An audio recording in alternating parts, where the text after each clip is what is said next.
ГСП онлайн. Городские новости сейчас. 27 декабря в Ухте, как и по всей России, свой профессиональный праздник отметили сотрудники МЧС. В этом году службе исполнилось 28 лет. Дату решили отпраздновать торжественным награждением лучших. И кажется, это всего лишь малая толика той благодарности, которую заслуживают эти люди.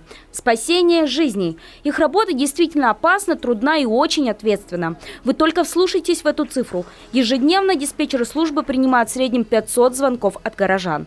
Мы принимаем звонки, отправляем подразделения, если в случае пожара, ДТП, ЧС, любой какая-то если случилась экстренная ситуация, мы реагируем на это, и, естественно, помогаем людям, скажем так.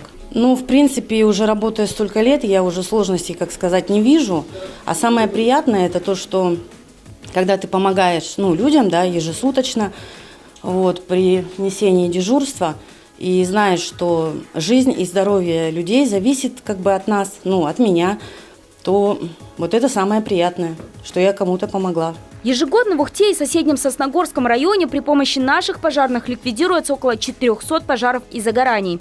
Поисково-спасательный отряд проводит сотни спасательных операций.